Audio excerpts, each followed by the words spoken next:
or stoop to that level. It wants us to be respected because of our taqwa, because of our intellect, and because of who we are, and not because of how we look. Today, in the name of so-called freedom, women have been becoming objects that are constantly beautifying themselves to gain social acceptance. Till 50 years ago, a vast majority of European and North American women covered their head with a scarf. But just because this society has changed their role model from Mary to Britney Spears and Madonna does not mean we have to follow them blindly. Today we have decided that covering your head with a scarf is a sign of backwardness. Tomorrow, we might decide that wearing our clothes is a sign of backwardness. Do we take our guidance from MTV or the one who created us? Why should we suffer from inferiority complex and leave something that is much better? Finally, I've heard that we cannot observe hijab because you have to integrate into the society. What kind of integration are you looking for? Did Prophet Muhammad and Bibi Fatima integrate into the society? Did Imam Hussein and Bibi Zainab integrate? Did Khwaja Ajmer Chishti, who converted 1.2 million Hindu, integrate? Did Imam Khomeini, who converted the entire nation, integrate?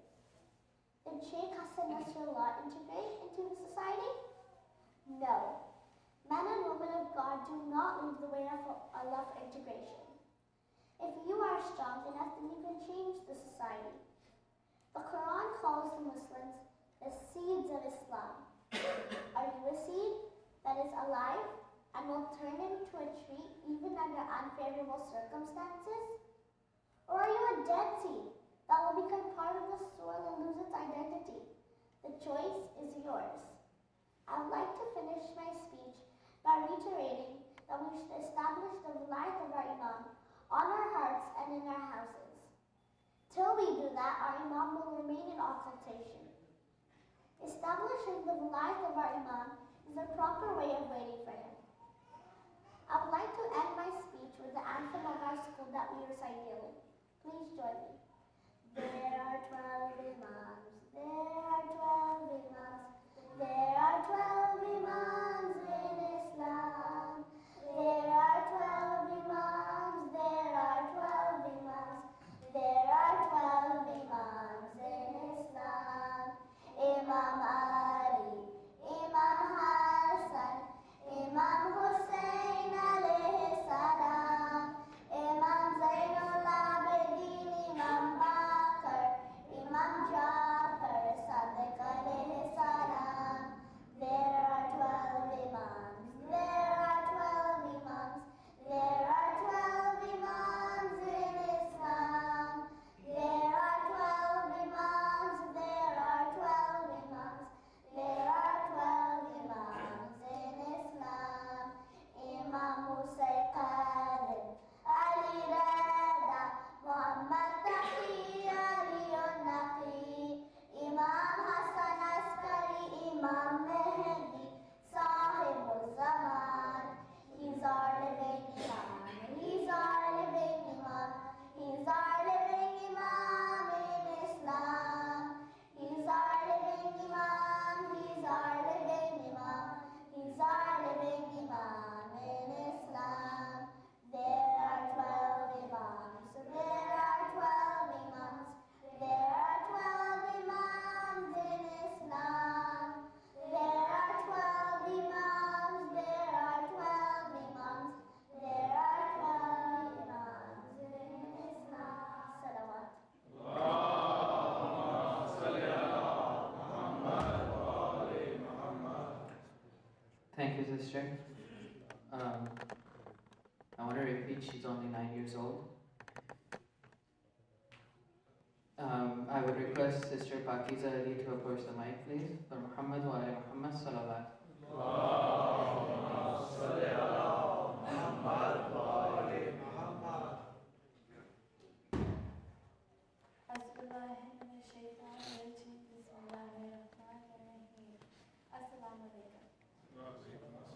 Today I will be telling you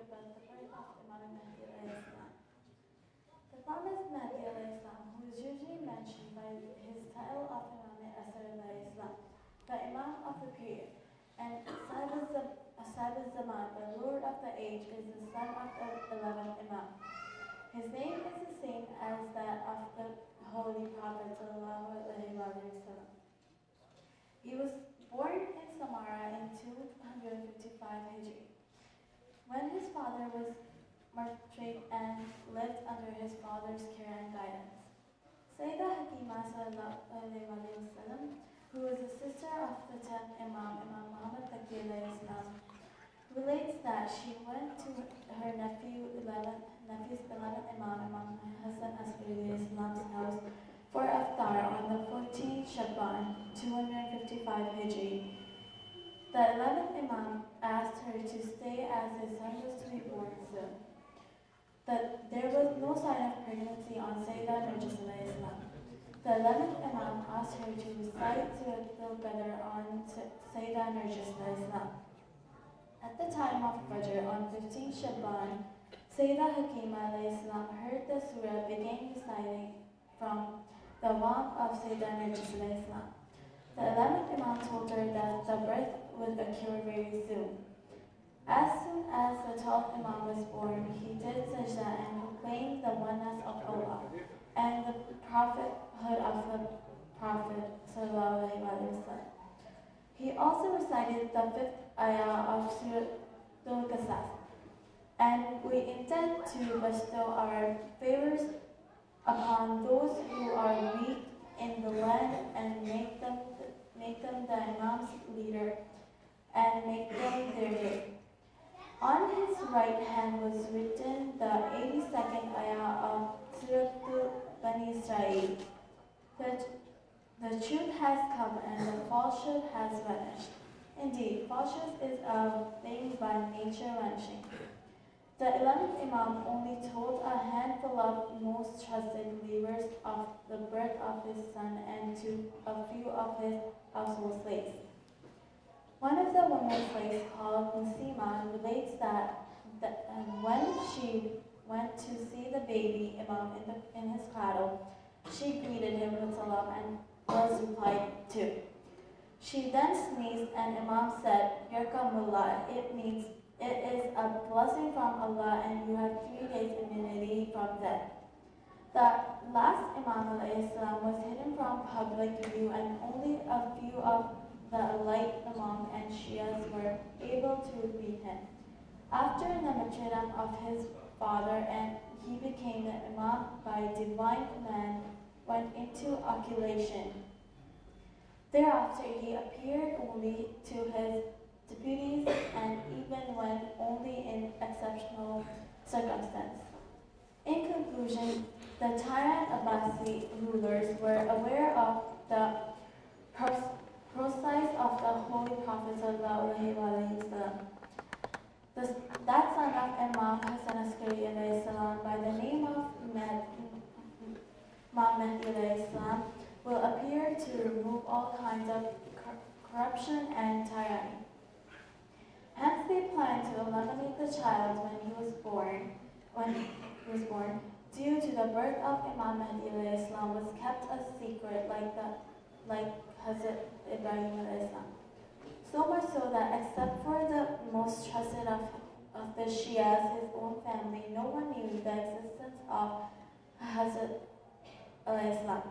In spite of his whenever there was an opportunity, Imam Hassan Askari Islam showed his son to his trustworthy followers, so that in future they may follow him. This was in order that the Shias may remain firm upon the right path and not be led astray. Thank you.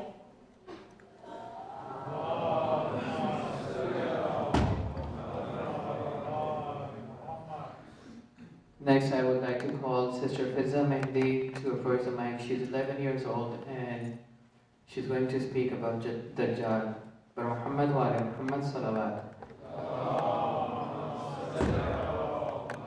Assalamu alaikum.